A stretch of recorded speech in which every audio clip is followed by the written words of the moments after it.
Hello, everybody. Sorry, I, I I think we're having a. Can you listen?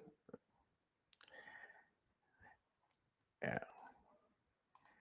yeah. I'm Roldan Murarian. I'm the president of the International Society for Ecological Economics. I'm very pleased to start today what I hope will be a series of debate about interesting and urgent topics in ecological economics, but also in the relationship between ecological economics and other social sciences. And the subject we have selected for today's debate is limits and scarcity, which, of course, has been a very present subject all along the history of ecological economics. But it's also a very relevant subject for other disciplines, not only in social sciences, but also in the natural sciences. So I'm very pleased that Giorgos Kallis from ICTA, University of Barcelona, accepted the invitation, as well as Lyla Mehta from the IDS and the University of Sussex, and Erik Gómez-Baggethun from the Norwegian University of Technology and Sciences. And all of them have joined us and accepted kindly the invitation to participate in this debate. So the format we will follow is a very flexible format. We hope to have just a conversation, a kind of conversation. I will I will ask each of the participants in this debate, Erik, Lyla, Giorgos, to make a kind of 5 minute statement to start with our debate, and later on I will pose some questions, and I ask the audience also to participate, and and you can make comments and post your questions on the comments in YouTube. And as far as possible, we will answer those questions and deal with those comments during the session.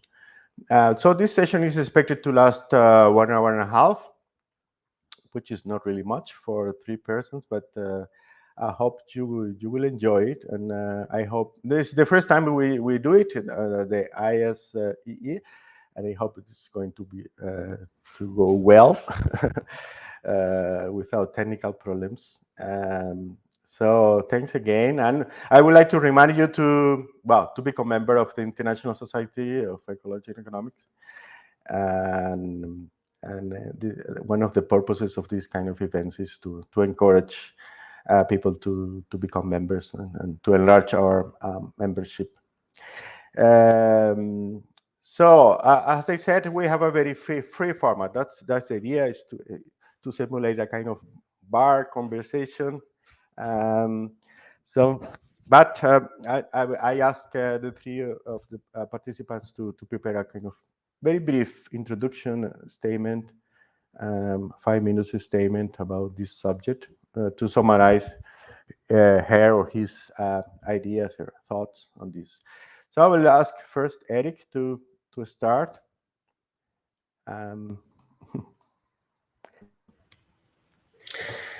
Thank you, Roldan. So, hi everyone. I'm honored to be here and excited about this discussion. So, a statement about limits. I was doubting how to approach it. Maybe just a clarification. The idea of limits is, of course, very divisive, and the idea of environmental limits, we use it to cover a broad range of ideas, ranging from notions of carrying capacity to fixed resource limits, to ideas of thresholds, tipping points, regime shifts, and so on. So hopefully we will have time to unpack during the seminar what all these ideas mean and how they differ from each other. But I would then use my the minutes of my statement to explain very briefly what is the case for limits to growth, the thesis of limits to growth. And this idea, in its basics, is rather intuitive. No, is the idea that in a planet that has physical limits, that has ecological limits, the economy cannot grow forever. No? And one of the most elaborate formulations and formalizations of this thesis, we owe it to the Romanian economist Nicolae Georgescu-Roegen, who's both ecological economics and the degrowth movement recognized as his most influential intellectual figure. And basically, the core idea of his vision of the economy is that we cannot understand the economy as an isolated system. We have to understand the economy as a subsystem of the biosphere that depends on nature, both as a source of energy and resources that we process through our metabolism into goods and services, but also as a sink where we dump our waste after these goods and services have been produced. No? So this type of understanding of the economic process carries the idea that there are physical limits to growth. So the economic system cannot grow beyond the capacities of the hosting ecosystems, which limits would be defined by the regenerative and assimilative capacities of the biosphere. What happens when there are overshoots of these limits? Well, against the rushed assumption of some collapsist type of discourses, it's not that necessarily that we have an apocalypse and the end of the world. Most frequently, what we would see is that at this point, we see environmental degradation accelerating, raising social costs, as climate change is an example, how we're pushing costs towards future generations. And we would also see environmental conflicts being multiplied.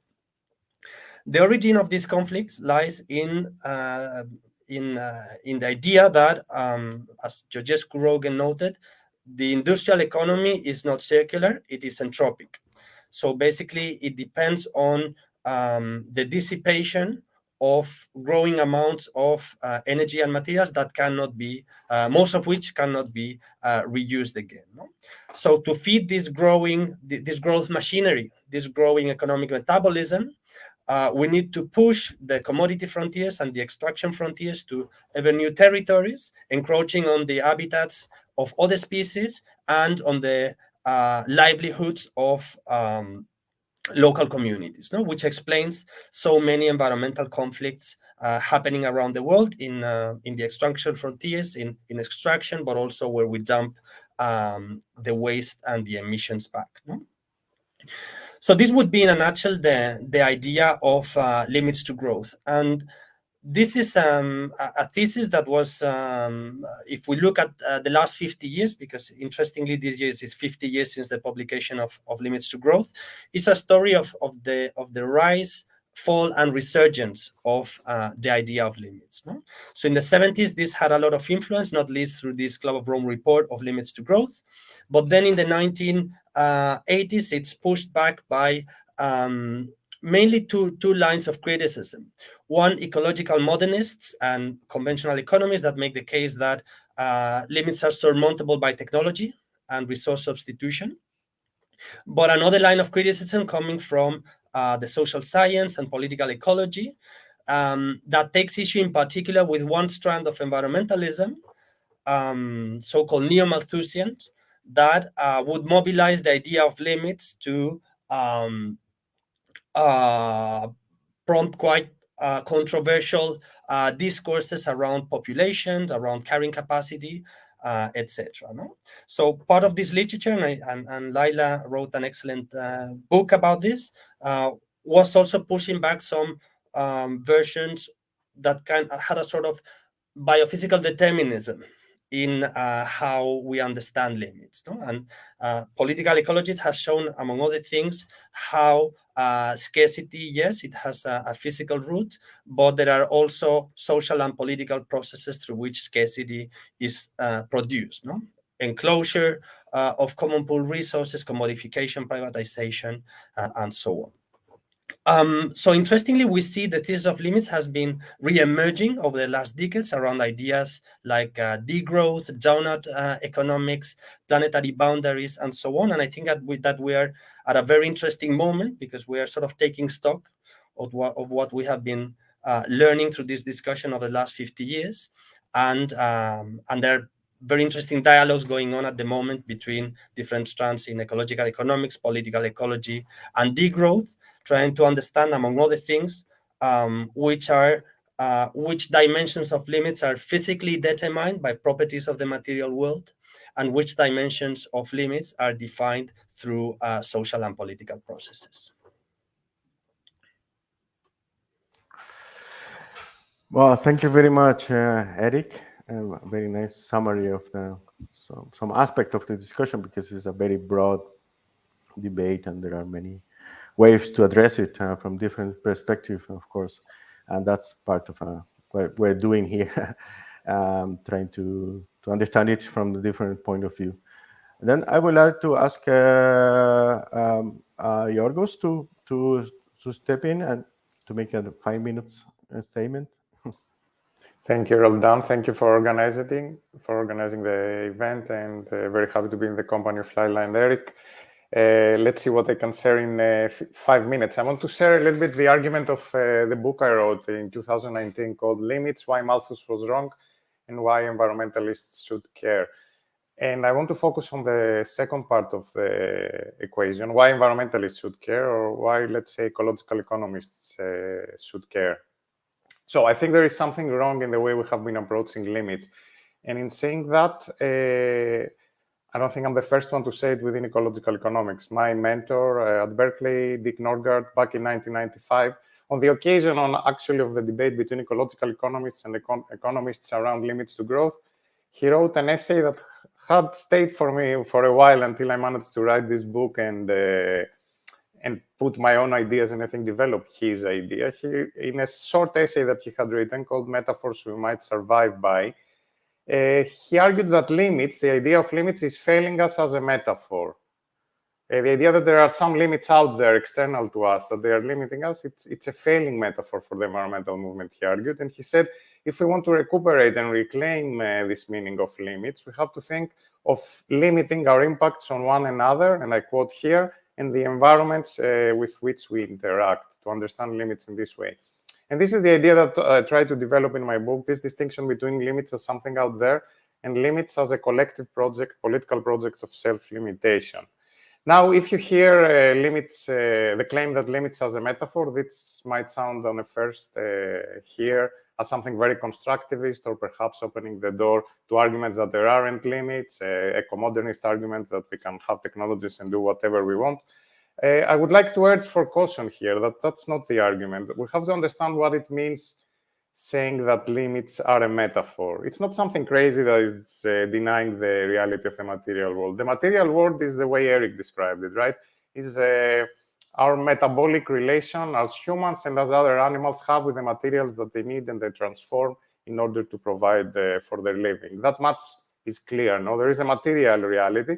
And there is also a material reality that we as humans in the Anthropocene, we are changing the environments in a way that it's becoming destructive for other species and for us ourselves.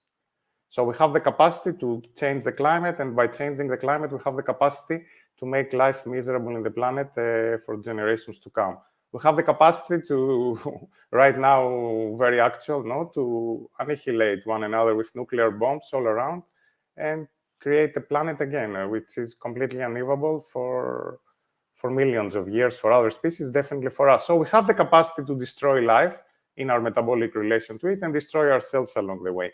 Now, there isn't something, though, natural in saying that this relation, we have to define it with a concept of limits, that limits is the normal way of saying that.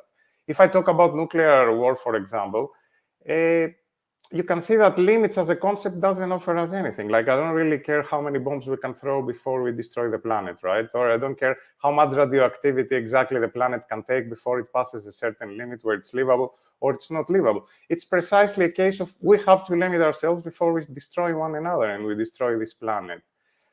This is the distinction between trying to see limits as something external and as something internal.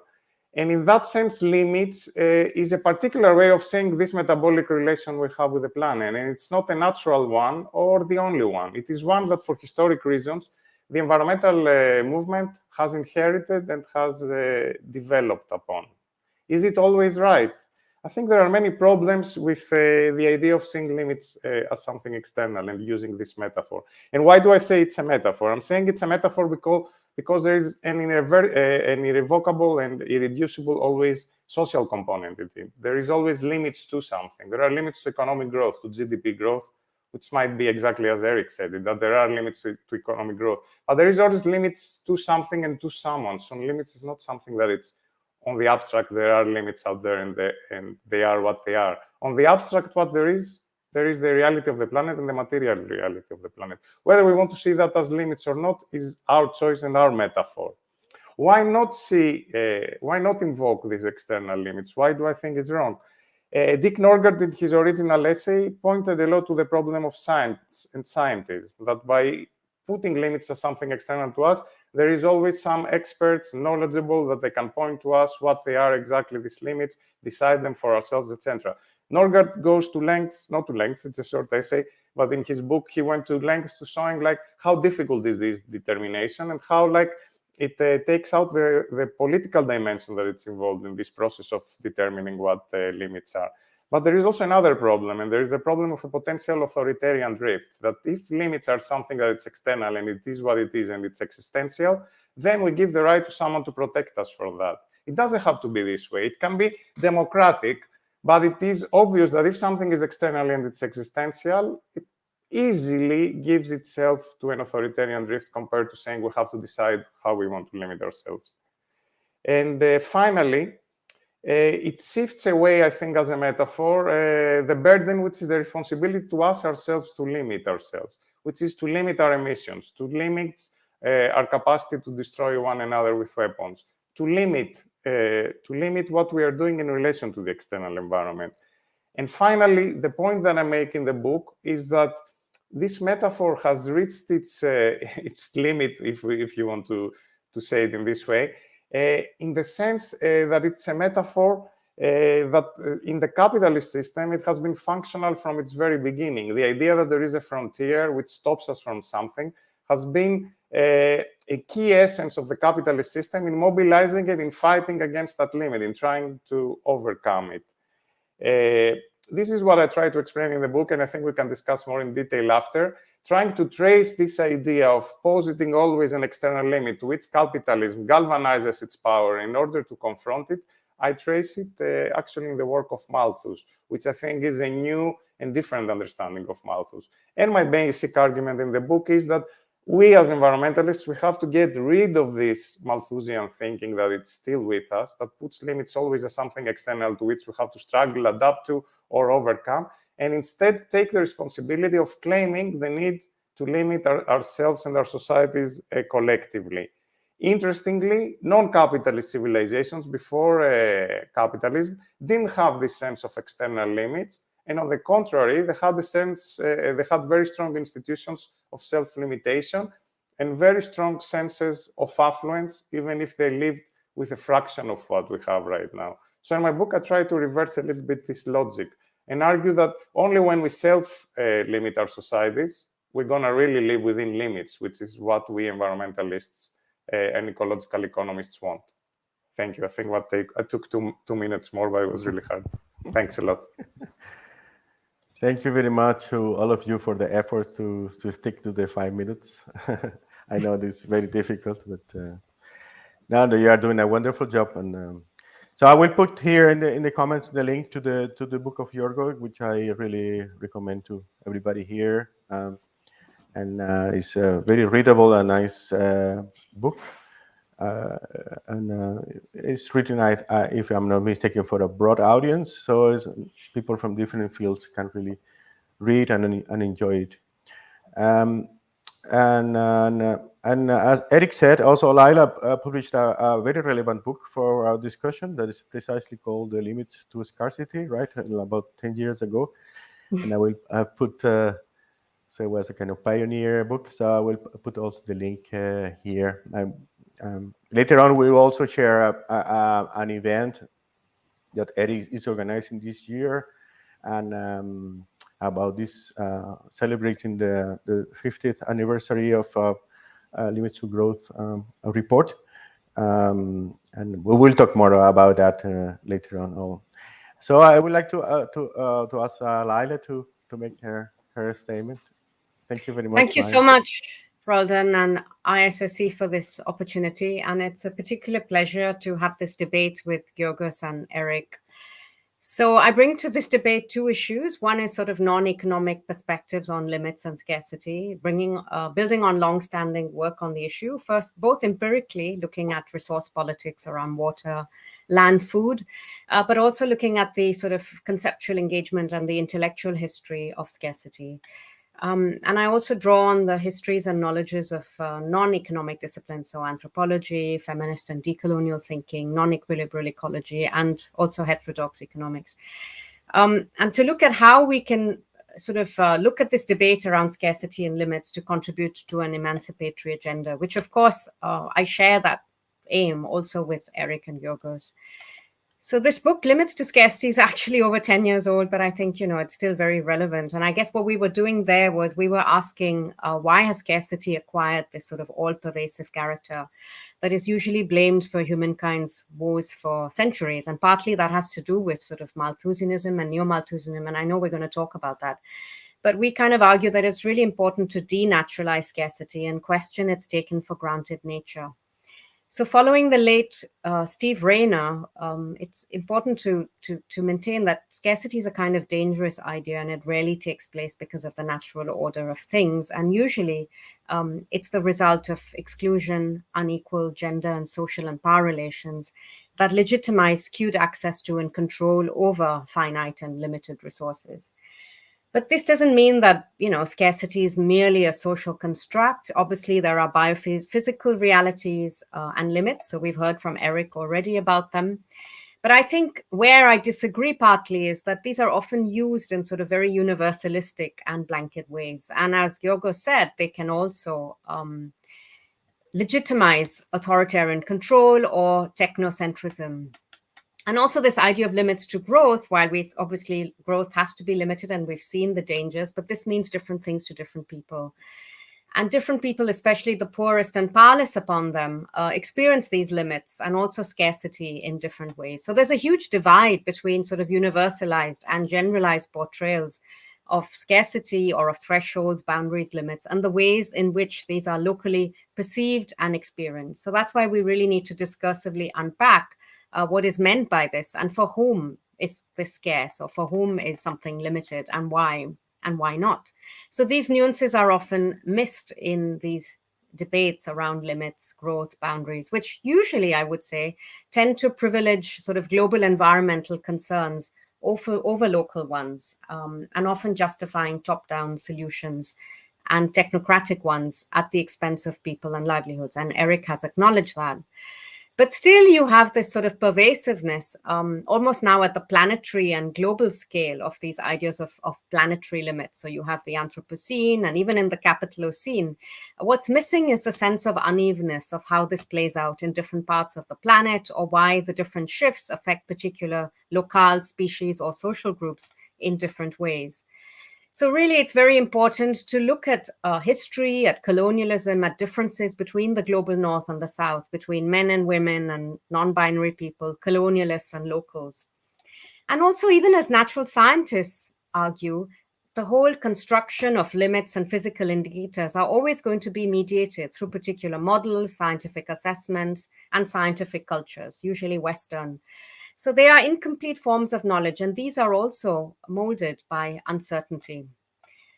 So I guess sort of social science, critical social science, feminist lenses allow us to focus on these nuances and differences, and also look at how the scare of scarcity, or even the scare of limits, can be a political strategy for powerful groups, where problematic ideas of nature and society get reproduced. And these can feed into simplistic solutions that further perpetrate exclusions.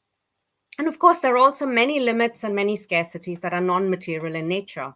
For example, the scarcity of love, the scarcity of time. So the feminist lens allows us to tease out non-material aspects of scarcity. So the idea that we really need to focus on issues of care, love, solidarity, reciprocity that allow for human and environmental well-being to flourish.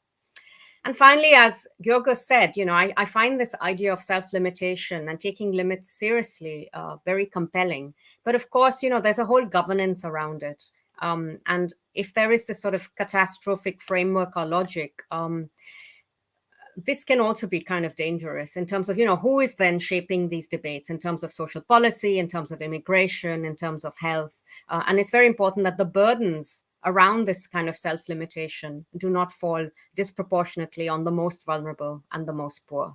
So I think I'll stop there now, and I look forward to our discussion.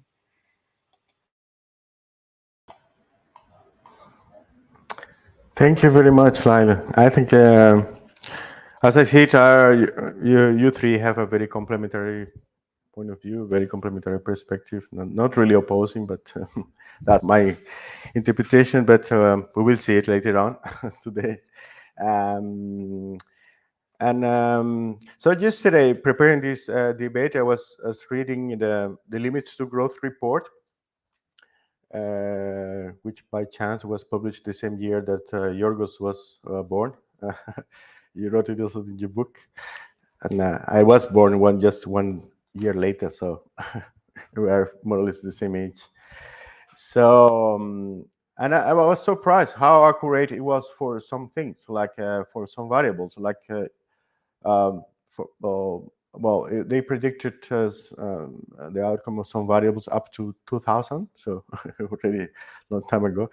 But for population, for example, they were extremely accurate, the global population. Also for CO2 concentration, I thought that's something I didn't expect, because the climate change, of course, was not a high topic in the 70s.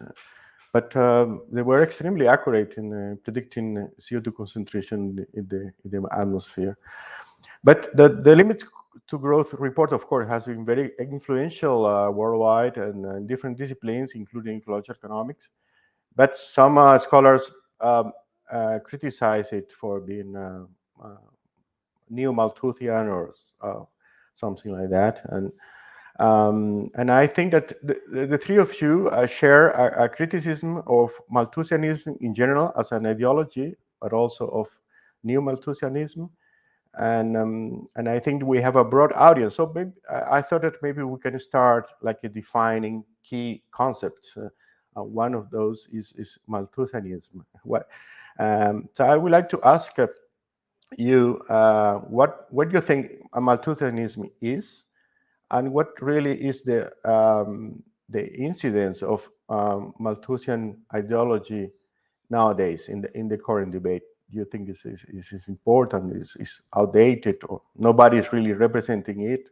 At least in this debate, nobody is representing it. But so I'm not sure we can identify scholars who will identify themselves as neo-Malthusians, or is this a term invented by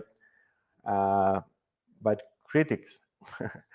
Do they really exist, or is an invention of some of us? So I would like to ask first to Giorgos, because he dedicates a big bunch of his book to discuss Malthusianism, and I think, well, maybe you can start, but I will pose the same question to the three of you. So I will just ask to be brief, to have a more dynamic exchange. So Giorgos. Yeah, I think neo-Malthusians there aren't so many, but there are. I mean, Garrett Hardin, writing in the 60s, he called himself a neo-Malthusian, and he had chapters on Malthus. Surprisingly, when I read them, I saw that he had mistakes about Malthus. For example, he was saying that Malthus was talking about diminishing returns in agriculture, when it's not true. Malthus didn't think there were limits in agriculture, and that was Ricardo's idea. Anyways, there is a question of what neo-Malthusians were talking about and how was that related to what Malthus was saying. But neo-Malthusians there are, but I agree also with what you are saying, because interestingly, it's a term also that it's used to paint a particular picture of people who are having doom picture about the planet, that they don't believe in the capacity of humans and technology to be ingenious and overcome whatever hurdles there is to solve the climate change problem, and that basically they want to punish humanity into a dire strait for also their own political ends. In that sense, I have been called a Malthusian, and I was pretty sure I wasn't a Malthusian. So this led me a little bit on the path of trying to see what did Malthus exactly say, why I'm not a Malthusian. But why? Because I mean, I have, as a premise, I am for the idea of limits. In the idea of limits, the way I ended up articulating it, and the way Norgard meant it, limits as limits on our interactions with one another and the environments with which we interact, what I call as self-limitation. So this trip got me a little bit into trying to understand what Malthus said and how his ideas traveled over time. And the first step was to read the essay carefully again, and to read it a little bit without starting from the premise that, oh, I'm going to find there what I know that Malthus is talking about. So, and in this, it helped me another essay that I read on the essay of Malthus by Gareth Dale, a political economist, also a growth critic in England, Brunel University, who had written about that and said we have been misunderstanding and misrepresenting Malthus, and actually ecological economists should not be Malthusians and should definitely distance themselves from the legacy of Malthus, which, for example, Herman Daly, who's a founding figure of ecological economics, is always speaking in very dear terms about Malthus, right? So it's not fully an invention that there is a Malthusian streak within our line of thought. So in reading the essay of Malthus, I find out something interesting, which is that Malthus was not someone who was advocating for limits. He was definitely against what I call self-limitation. So he was openly against birth control, for example. And he never changed his mind in that. He revised the essay 5 times, and on the 5th edition, he became very explicit about that. And he said, that's crazy, birth control, 100% against it. So just by starting by this mere observation, and also then reading in the essay that Malthus said, I don't believe there are any limits to the materials we can extract from the planet, and the demand for them can always be satisfied. There is no limit to how much food we can produce. So this immediately gives you the feeling, okay, something else is going on here. You know, the Malthus we've been taught about is not the Malthus I read in the essay. So I tried a little bit to reconstruct what was the Malthus of the essay and how has his ideas traveled over time. And I argue that the Malthus of the essay is actually someone who is positing an unlimited drive of humans to expand. It's in terms of population in his essay, right? To which the planet is necessarily always limited, but we can always push this limit outwards by producing more. And he says, in order to produce more, you know, we don't need to have any stupidity like socialism or redistribution. We have to keep the poor poor, the rich rich, so that the poor work hard, and we push this limit outwards. And this way, we can satisfy this unlimited drive for population growth, which is always in excess of what we can provide. We can push it a little bit outwards.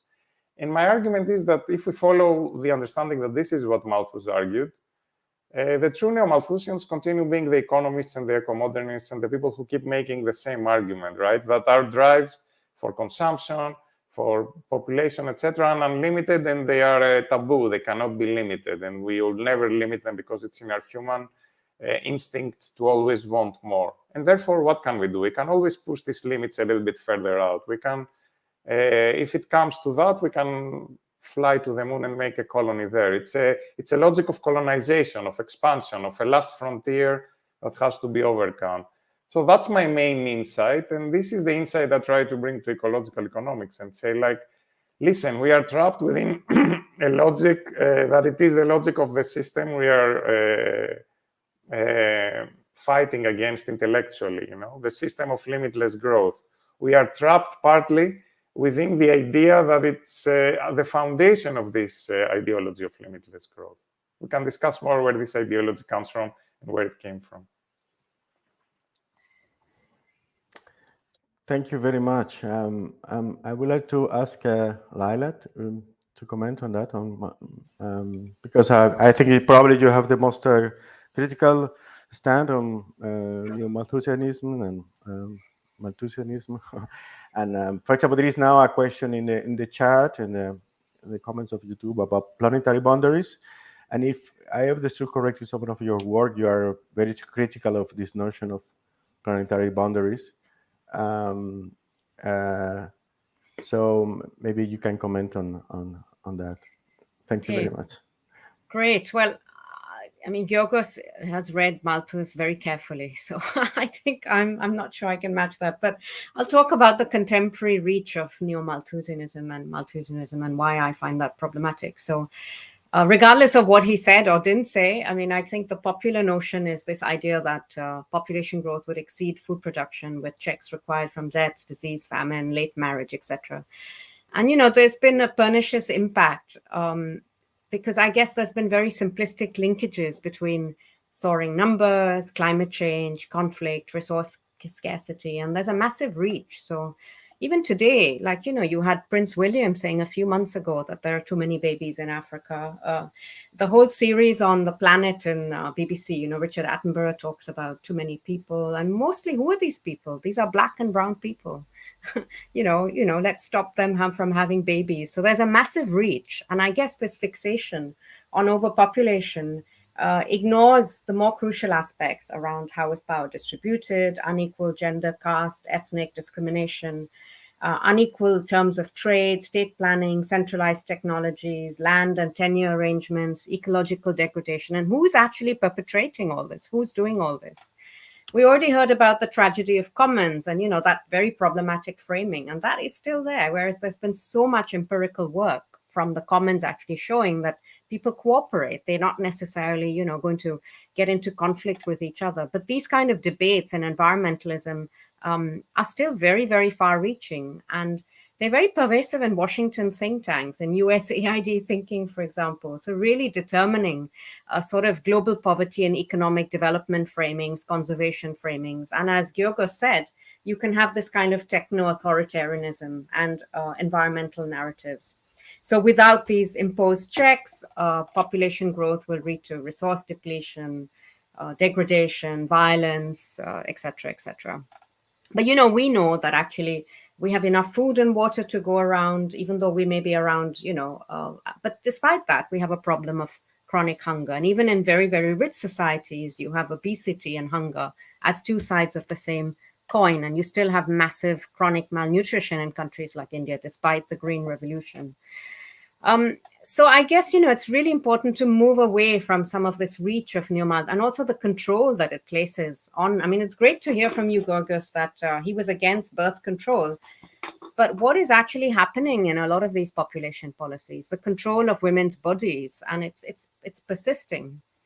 And finally, these kind of debates can also be powerful tools to sort of colonize the future in particular ways and shape it. So it's a kind of political strategy.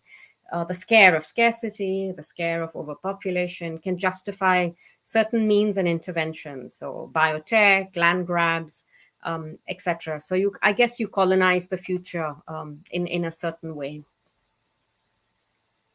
Oh yeah, and on planetary boundaries, you want me to say that now, talk about that now?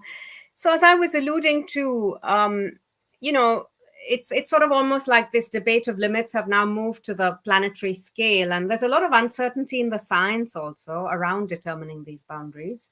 And I guess many natural scientists would agree with that.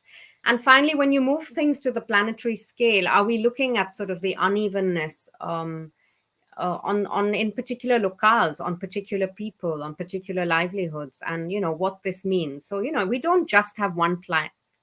Maybe we do, but this planet really means different things to different people, and there are powerful actors that use it in different ways. So I guess it's a question of scale, and when we're up there at that planetary scale, I guess we can lose sight of some of these politics at the local level and across different scales that are really very crucial. Thank you very much, Lyla. And I will invite Erik to comment on that.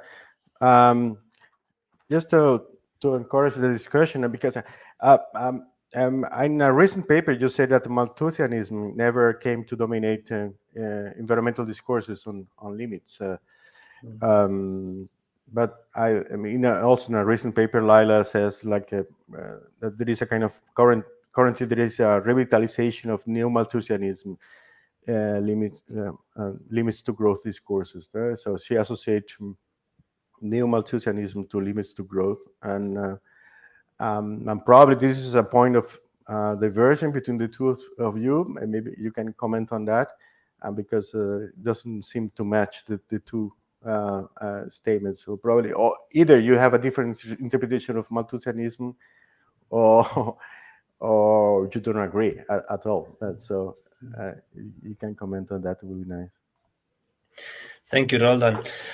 I think the first thing that is very important here is not to equate the case for limits to Malthusianism. Okay, there is a Malthusian tradition arguing for limits, but there is also an anti-Malthusian tradition arguing for limits as well. And I think Giorgos makes an impressive job in his book Limits about dissociating or shaking the case for limits of its environmental, of its Malthusian associations. No, it's actually a part of the book I enjoyed the most.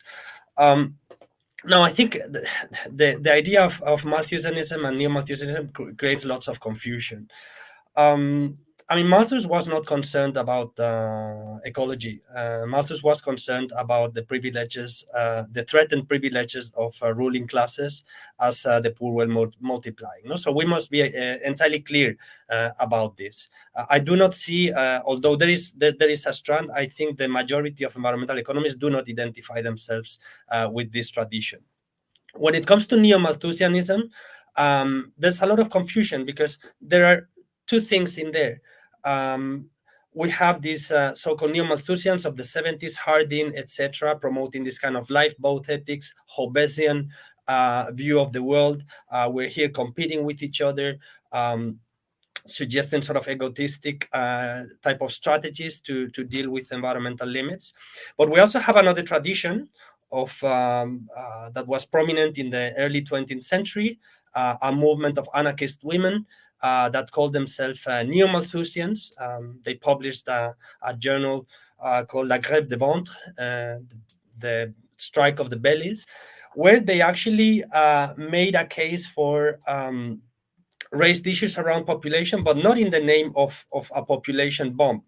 Actually, what they were asking for was the right of women's control to decide on their bodies, in a context where you had the church and states pushing for population growth to produce cheap labor force and soldiers for imperialist adventures of different nations. No, I believe this is an interesting movement that existed, and ecological economics and degrowth could take pride of that movement and consider it parts of its legacy. What I think is very wrong is that they chose that name of Malthusianism, because as I said here, Malthus was not interested in these ideas.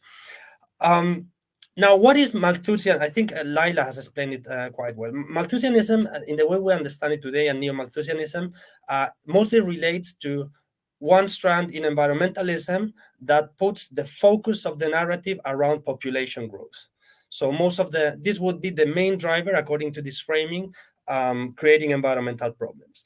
Well, this is a problematic narrative because, for instance, it takes attention away from consumption per capita. No? And this is important in its implications, because suddenly from a narrative that makes the case that is the overdeveloped, the consumption societies of the North that are the ones that are the main culprits in environmental degradation. If you put the whole range, if you shift emphasis from consumption to population, you start making a story that it's the poor and the Africans and so on that are destroying the environment. No? So it has important political implications. What empirical data shows is that actually consumption per capita is the most important indicator when we look at environmental footprints. Now, and with this I finish my comment. One thing is pushing back these Malthusian discourses. Another thing is creating a taboo, as I believe has happened, for instance, in the field of political ecology and beyond, where we cannot mention limits, we cannot mention population, because this is a taboo, and then you will be automatically get a label of Malthusian and so on. This is what I'm referring in a recent paper as political ecological correctness. And I think it's problematic because it sort of pulls attention away of a debate that one thing is that growth is not the population growth is not the main driver of environmental degradation. Another one is saying, well, we cannot discuss about it. I think that's also a wrong approach, because if we look beyond anthropocentric approaches and we believe that all the species, for instance, also have a right to exist, and we move into a more ecocentric perspective, not only environmental justice, but also ecological justice, justice between species, we see that population growth at the level it has reached also has serious political and moral implications. No? So our species is appropriating, grabbing more than 40% of the Earth's net primary production. No? And we are driving 1 million species to extinction. And this has to do with both population growth and per capita consumption. No? So if we want to overcome these anthropocentric frameworks and caring also about what we're doing to habitats and other species and so on, well, population is, among other factors, something that we need to include in the equations. No? So we cannot just simply look away from it by putting a taboo and just labeling, dismissing as Malthusian any concern around limits and population. Great. Thank you very much for the three of you. And I think now we are moving into the most interesting part of the debate, where we can look at divergences and disputes. And so I think Erik already started with the criticism to political ecology. But his argument is like, well, any discipline has some taboos, and to talk about limits is, according to him, has become a part of one of the taboos of the political ecology. But I will try to summarize what I think are the main divergences between you, and I think probably you would tell me if I'm right or not. But I will use some quotations just to show it. And I think that in a recent paper, Erik says like external limits are not good or bad, empowering or disempowering. They simply are. That's a quotation I took from one of your recent papers. While, for example, Giorgos, in his book, he says, well, attributing limits to nature is depoliticizing and conservative. So he associates the attribution of limits to nature as a political statement, as a political position.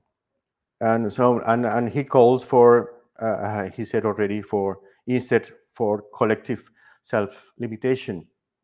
But in a recent paper, also in Geoforum, if I'm not mistaken, Lyla talks about the fact that the calls for collective self-limitation usually forget that the burden of those policies normally tend to fall on the most vulnerable. So, for example, degrowth policies in Europe can have significant, can imply a burden on many on poor countries. For example, there are, for example, exporting goods to Europe or in other ways. So I would like to ask you to comment on these quotations and whether they are right or my interpretation is correct or not. And let's start with this. Follow the same list. So we start with Giorgos and then Lyla and Erik. Maybe. Thanks, Roldan. That's a very interesting conversation. Let me say something about population first. And to say an anecdote, I remember when I went in Berkeley to do my postdoc back in 2005, I took a class by Nancy Peluso, who is a political ecologist, and it was her graduate class. So I sit in, and we were discussing about Africa. I don't remember, it was a book, you read the book. I think it was Fires in Madagascar. Yeah, it was Fires in Madagascar, a book by Cal. I don't remember his first name. Anyways, and I was an ecological economist, so I went to make a comment about population, so she almost threw me out of the class. which is what Erik says a taboo. But at hindsight, I think she was right, because the comment I was going to make was a little bit stupid at the time. I was like, oh, why don't we talk about population? This type of thing.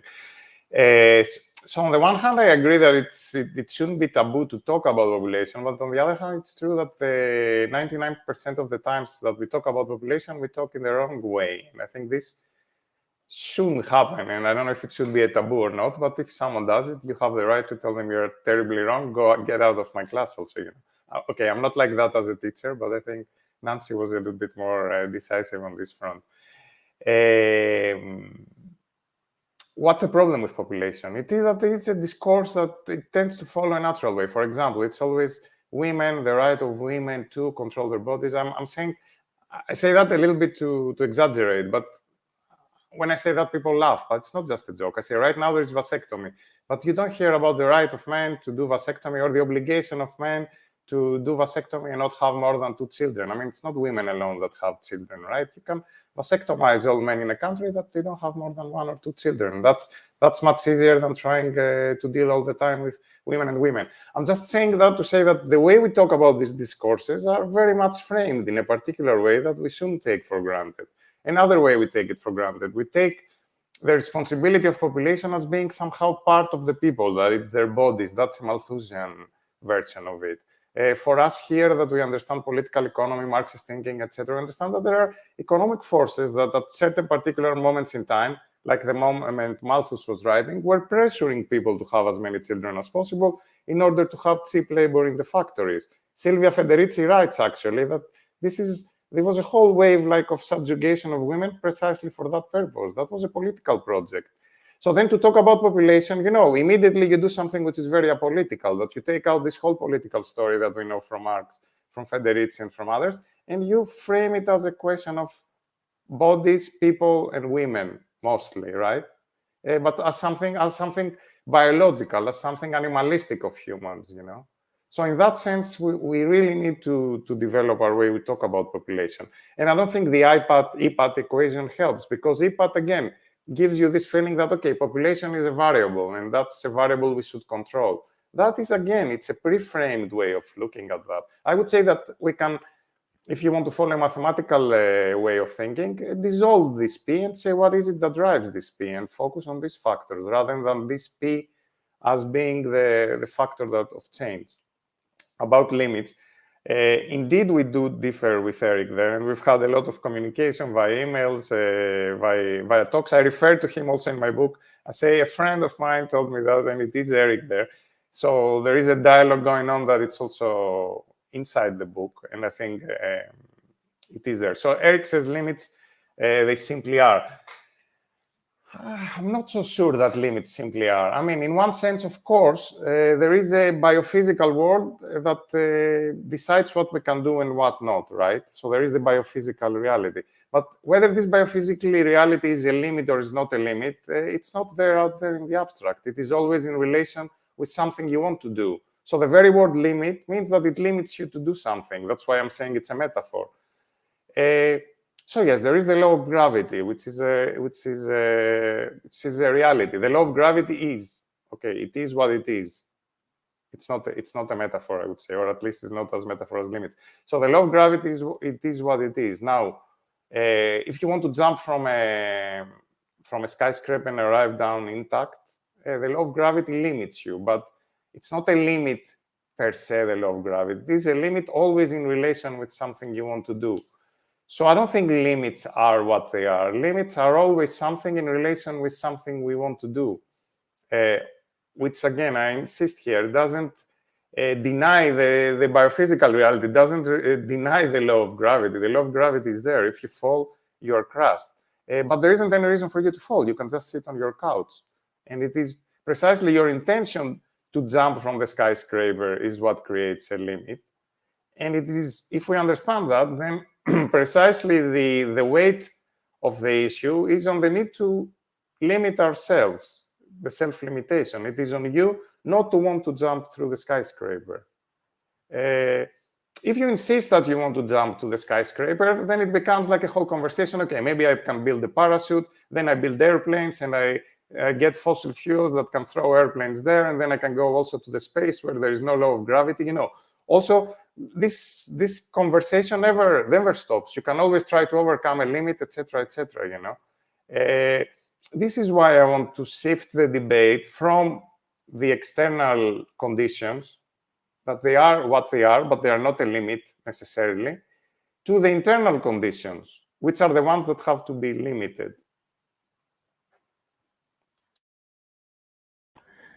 Thank you very much, Giorgos. So we can explore those differences later on. But then I will ask Lyla to comment. And there are a couple of questions here in the chat about population growth and what determines population growth especially in poorer countries, whether it is education, whether it is poverty itself, and well, I think that this is one very remarkable feature of the 20th century, and for me, and one, I mean, there are several, but one of them is the decline of population, the rate of population growth everywhere, in every cultural background, in every religion background, and there has been. You compare the statistics about how many children women had 50 years ago and how many children have women nowadays in the same places. There has been a steep decline, and I guess it's a bit difficult to explain that, but very likely is a combination of women empowering and women's more right to decide, and of course it has to do also with cultural expectations and what women are supposed to do in a given society, and well, since there are a couple of questions in the chat about that, maybe Lyla can comment on the issue of women and reproductive rights and population growth in all around the world. Yeah, right. Great. I mean, thank you. Yeah, this is not really my area of specialty or expertise, but yeah, I can say something.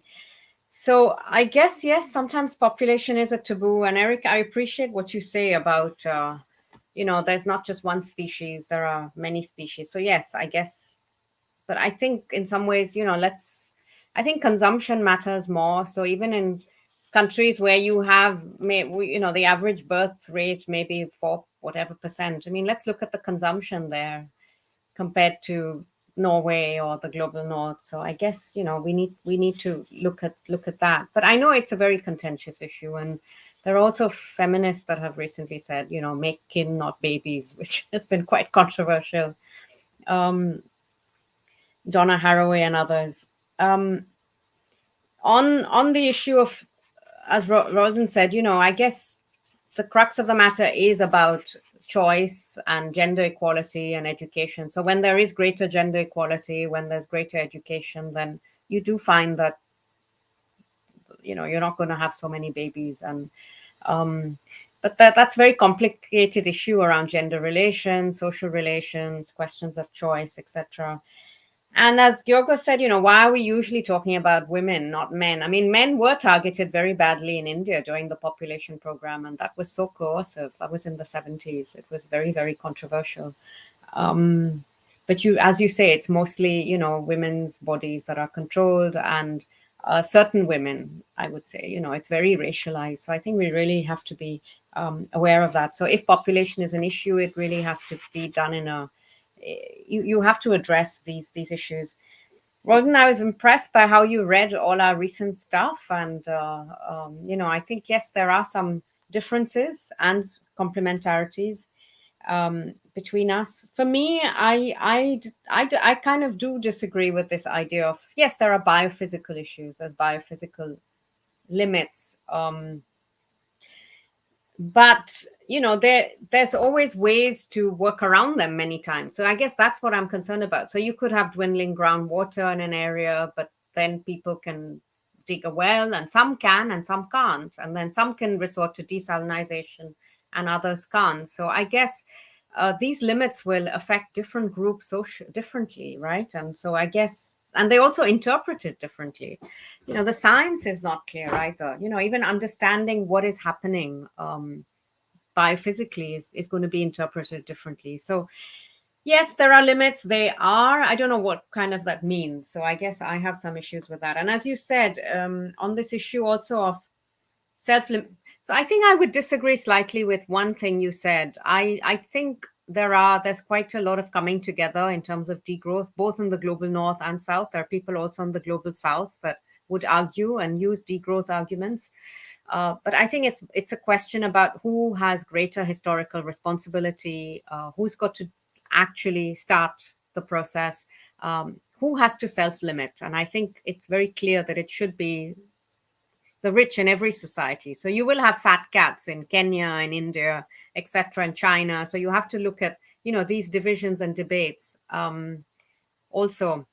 And finally, yes, the drive to look at footprints or get rid of looking at what my T-shirt has, how much water has been used for this. And if it means I stop having asparagus, I stop having a cotton T-shirt, I don't want to use all that because of the footprint. What does that really mean in terms of people's livelihoods? I think we really do have to think about that too. What does that mean for people who basically are working in these spaces and are dependent on the exports? But I don't see degrowth as just a global north debate. I definitely see it as one that is shared across the board. And there are lots of degrowth scholars also in the global south. Great, thanks a lot, Lyla. Then I will ask Erik. Maybe you have your own ideas about the points of divergence, whether they exist or not, or whether it's really a small nuance, or they are fundamental. I'm curious about your opinion about that, because I think your position, I think is that of course limits and scarcity are socially constructed. We cannot deny that, right? But he seems to stress that beyond that, there are some biophysical bases that we as a species cannot forget. Non-species on Earth can forget. So it's like a metabolic basis of our existence that is beyond our social constructions, right? Oh. Yes, indeed. I mean, not to lose the perspective, I think Giorgos, Lyla, and myself, the difference are relatively minor. If you wanted to have a real clash of ideas, you should have brought neoclassical economists denying limits on arguing for technology and so on, and maybe a hardcore Malthusian or something like that. Then we would have had stronger contrasts. I do, however, believe that we have some differences. I have discussed a lot with Giorgos over the last few years, and I think it goes back to the ontological level. And I think maybe they may have to do with us standing in different points if we draw a line between realism and constructivism in the ontological spectrum.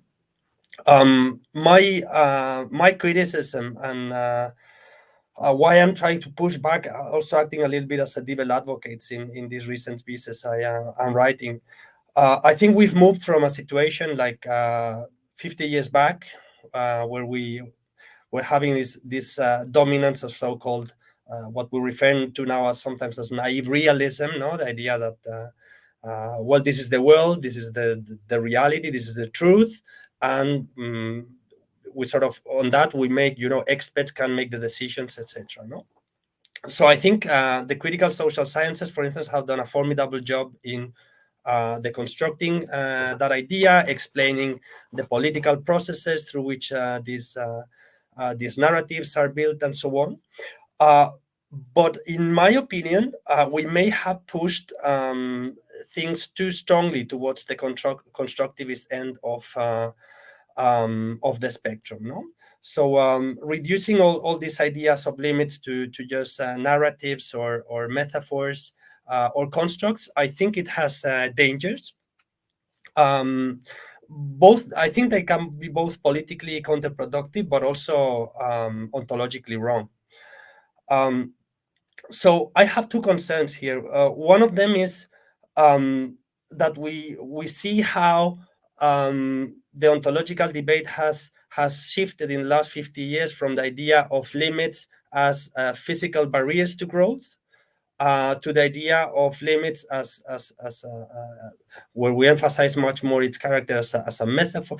On the one hand, economists say, well, they are not so physical limits, they are flexible, we can overcome it with technology. But also from the social sciences saying, well, these are mostly metaphors, constructs, narratives, and so on. No, I think it's one of the problems here is that we lose a little bit of sight of how limits are partly anchored in a physical reality, and we reduce it mostly to a matter of lifestyle. No, so yes, self-limitation is important. Without self-limitation, we will not be able to overcome our truncated relationship with non-human nature, especially with the scale of technology we have at present. But we should not lose sight that limits are also a property of the material world. They're not simply a construct. Yes, I see the argument that to cross for a limit to appear, there must be an intention to cross it. I should also argue maybe that I see an element of tautology in the argument. No, so ultimately everything is relational.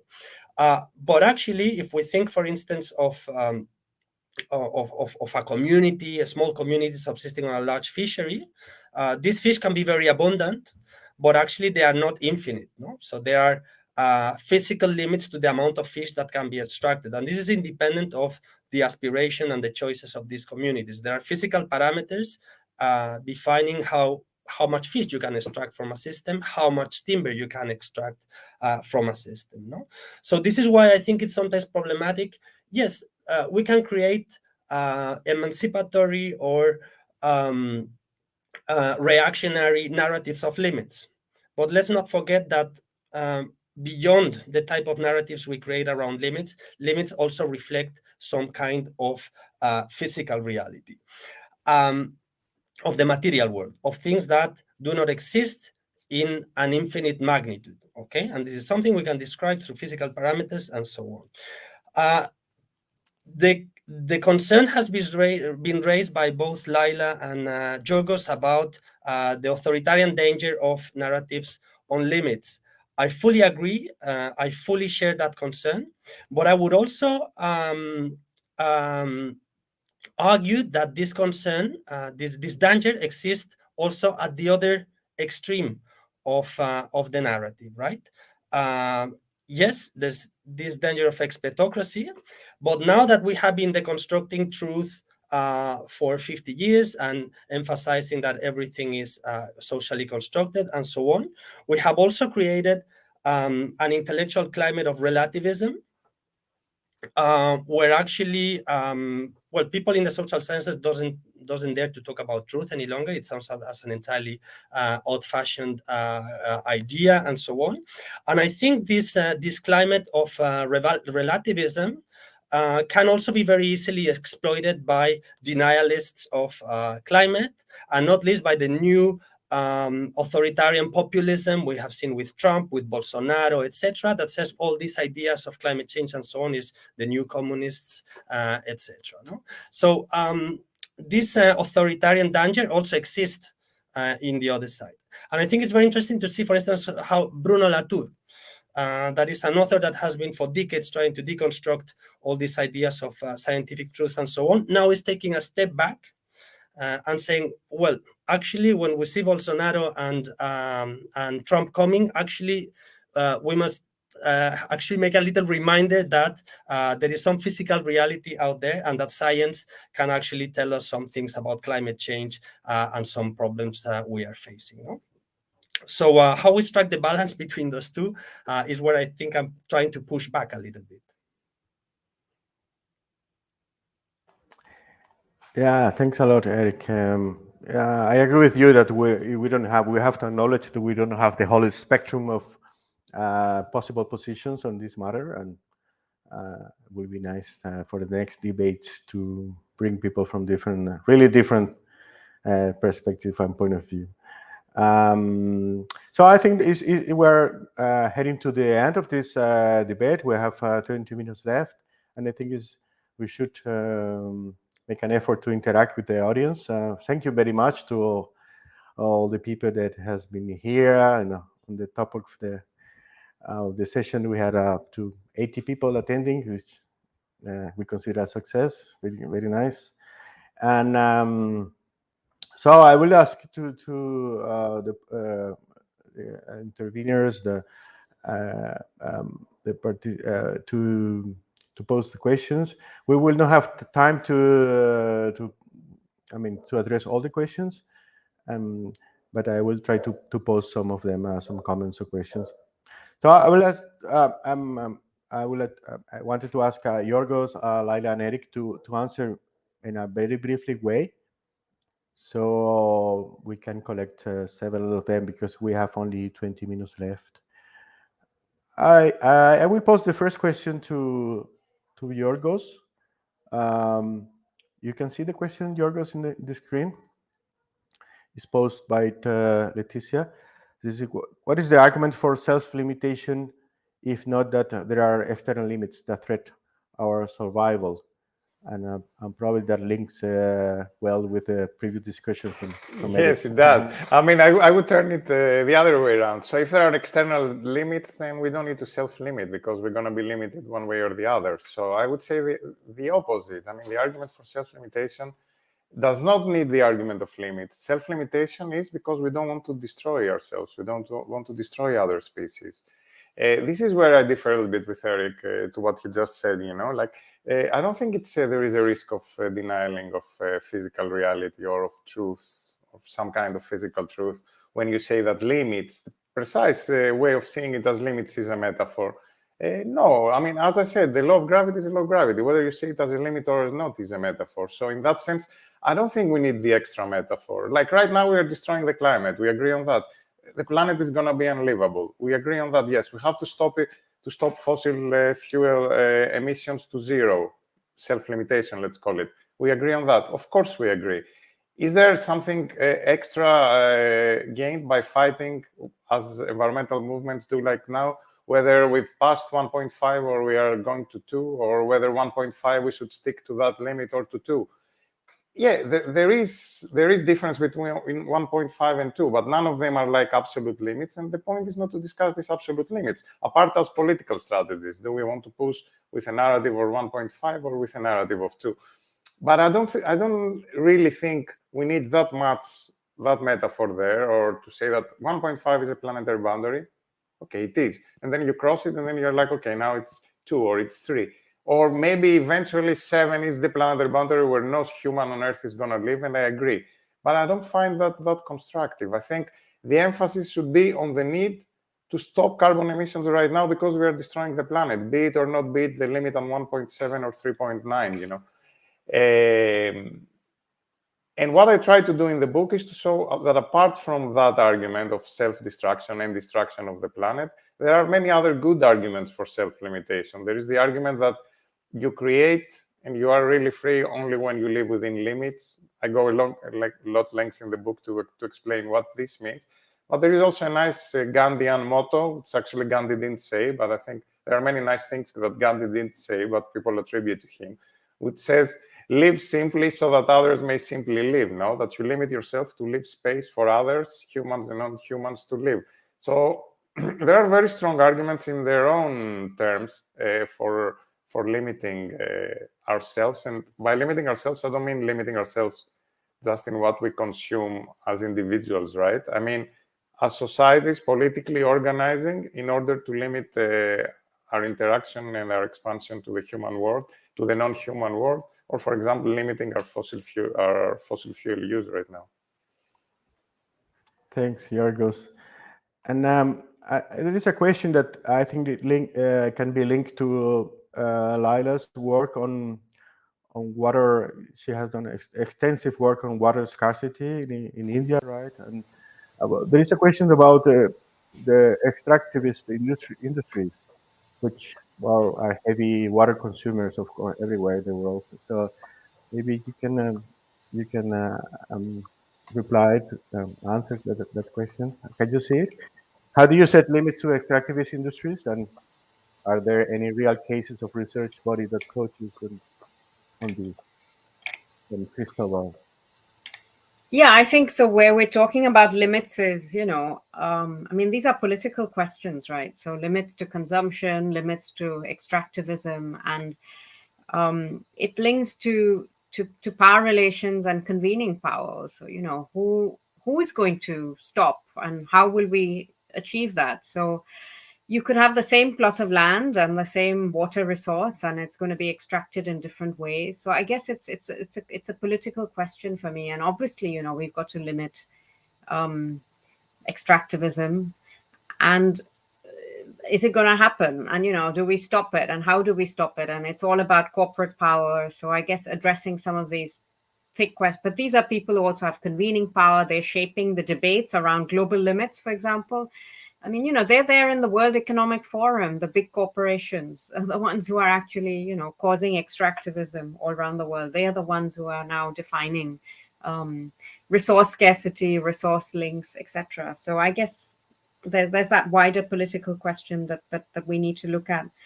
I wanted to say something about the science. I mean, Erik, you said we're living in this post-truth world, but I mean, anybody can use the science for different aims. So, there are anti-vaxxers that are drawing on a certain science to promote their goals, and there are others that are using science to do this and that. So, in that sense, science and knowledge will always be used in certain ways for certain intended or unintended outcomes. And I think that's where we need to be vigilant.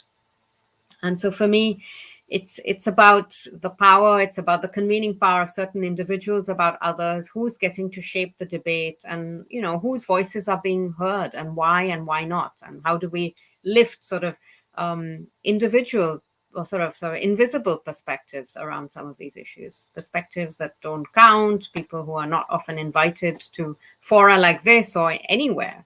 So I guess that for me is a huge responsibility. As a critical researcher, whose voices are we listening to, and whose voices are being heard? Hey, thanks, Lyla. And then I will pose. I think it's a comment more than a question to Erik. Vandana, she said that biophysical limits and self-limitation can work very well together. In the example of fishes that you gave, not being infinite, limiting one's needs to give nature the time and care to replenish can make it unlimited. Well, if not unlimited, at least available for a long time, right? This is the whole work of Elinor Ostrom and institutionalists about rules for self-limitation is about that. It's not about making resources unlimited, but working within the limits, right? But I think, well, you can comment on that. I probably doesn't contradict what you said. No, I mean, I can't agree with more with what Vandana says, and I'm very happy to see Vandana here, by the way. Actually, this is the case I'm trying to make. I mean that, and maybe this is also where I may diverge a little bit from Giorgos, that I do not see necessarily there is a contradiction between the idea of acknowledging, recognizing external limits. I do not think it's necessarily disempowering or depoliticizing. I think the idea that acknowledging that this external limit exists is perfectly compatible with a discourse on limits that is empowering, that is political, and that emphasizes the needs for self-limitation. No? But actually that this limit exists, and someone was saying this early in the chat, is actually part of our motivation to motivate ourselves. No?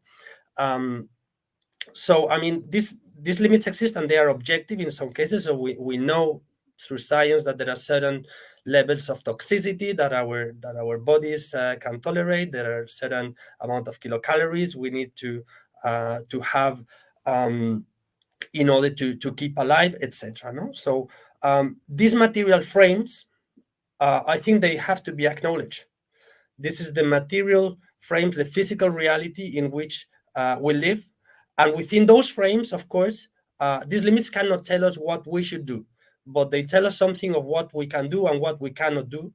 And then it's where politics come inside, and self-limitation, etc. So I entirely agree with this idea, and I think self-limitation and the acknowledgement of external limits as part of the rationale, also for issues of justice and so on, but also because of the acknowledgement of these physical realities, are entirely complementary with each other.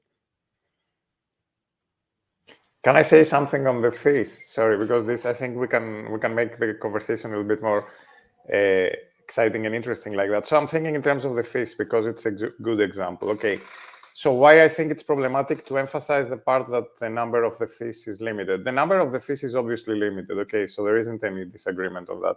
But why, when you put the light on the part of the fees is limited, there are two possible reactions. One is to say that we stay within this limit, okay? The other is like, okay, we're gonna go and find fisheries more there and take it from other people, and then we have even more fees, right? And this has been the reaction, the dominant reaction over time under capitalism. Let me say that an interesting thing that I learned looking at Malthus and reading the biographer of Malthus, intellectual biographer Mayhew's book on Malthus, was that Hitler actually had read Malthus, and his whole living space idea came from there. Like, he had this idea that the space of Germany was limited, so you had to go to Poland and Ukraine and occupy these territories to have enough living space for the country. So there is a problem with seeing it like that. So then the question is like, okay, why would Germany not have enough space now? Like, to us now, it would seem like an absurd idea that Germany in the 1940s didn't have enough space with half of the people it has now and 1/5 of the production, right? It did have enough space, but it was a particular mentality to emphasize the part that the space of Germany is limited, that led to a very particular repercussion. On the same token, to focus on the fact that the number of fish in your ocean is limited, I don't see it particularly necessarily empowering. Yes, it could be that it leads to a kind of self-limitation, but it could lead to the other reaction. And I think the interesting anthropological observation here is that when you see all the communities, the societies, non-capitalist societies, that they haven't exploited their fisheries, actually, they don't have like such a preoccupation with the fact that the number of fish is limited.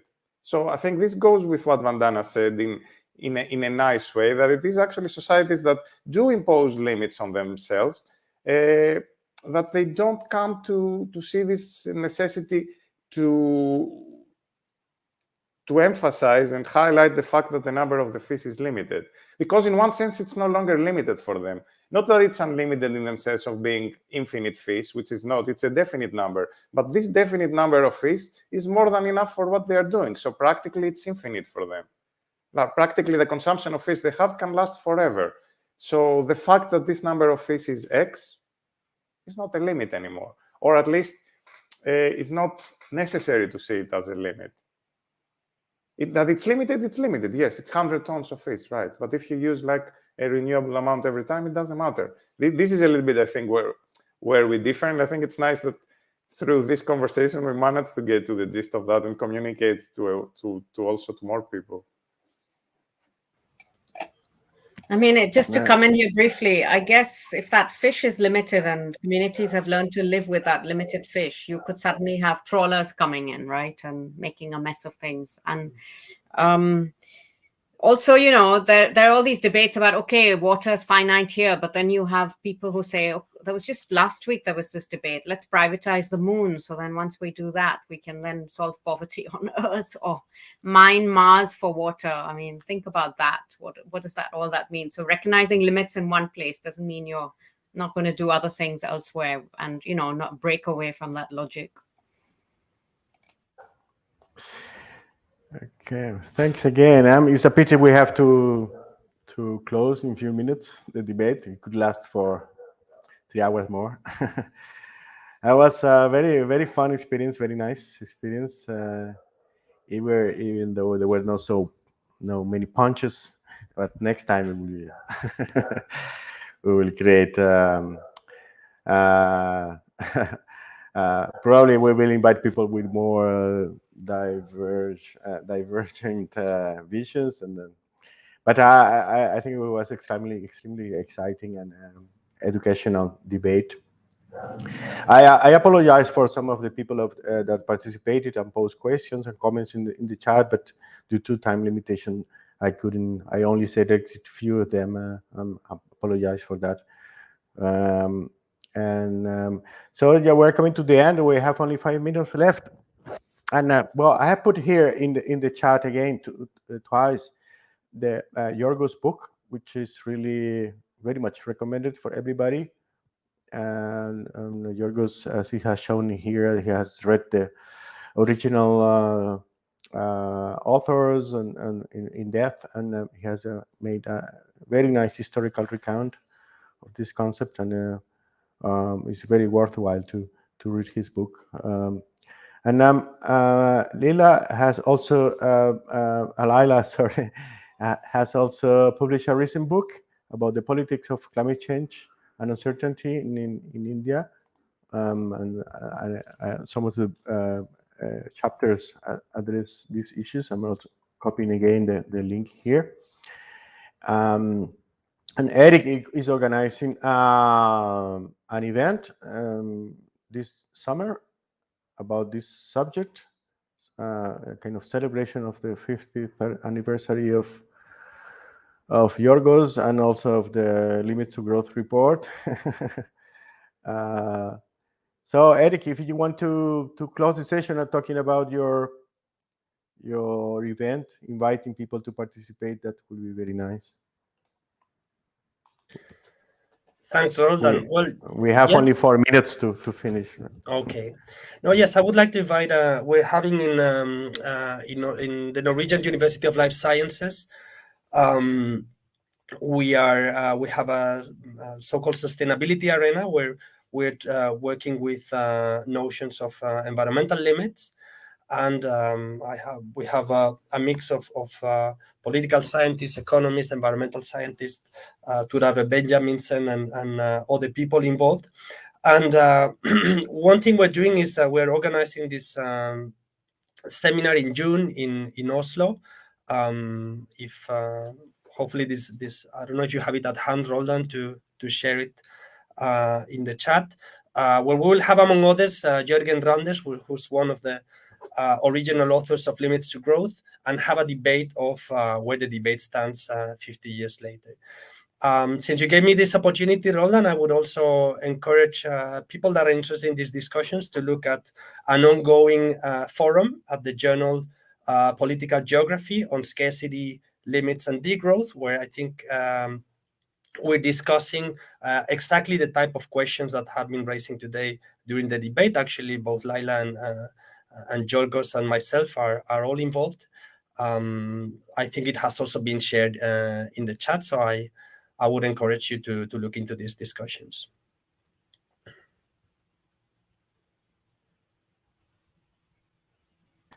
Okay, so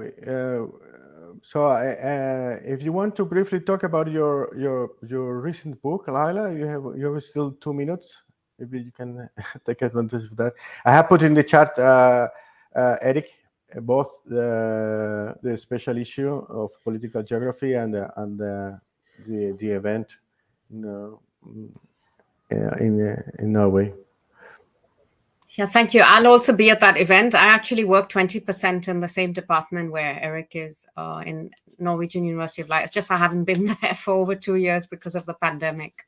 So it's been difficult to engage. I get the book that we've just got out looks at the politics of uncertainty and climate change, and uncertainty is a wicked problem in climate change. We were just talking about, how do we determine these limits or biophysical issues around climate change?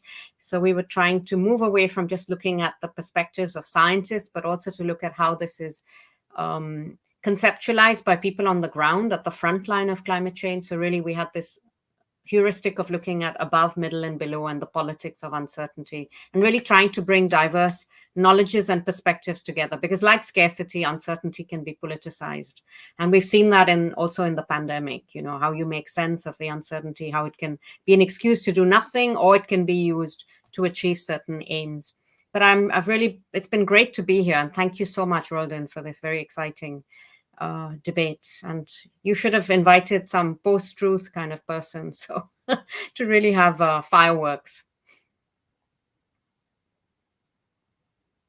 Yeah, the issue is that with post-truth people, there's no debate possible, though, of course, because they have the truth. So that at least we share that we are not sure that we have the truth, right? I hope so. That's one of the fundamentals of science that shouldn't lose. So I would like to thank all of you, three of you, also Anne Aitken, who is backstage here supporting us. Thank you very much, Anne, for all the support on organizing this event. And I would like to invite you for the next event that we will have, will be the 15th of March. Will be also a debate about work, the future of work, labor unions, and ecological economics, and definitively a very important subject for the future and for political debate in years to come. So thanks to all of you, and it was a wonderful experience, and I'm very happy that we managed to rise to the end without any big problem. It was our first time. I'm very happy about the results. Thanks again, and have a nice day for all of you, or have a nice night for those who are in the global north. Ciao.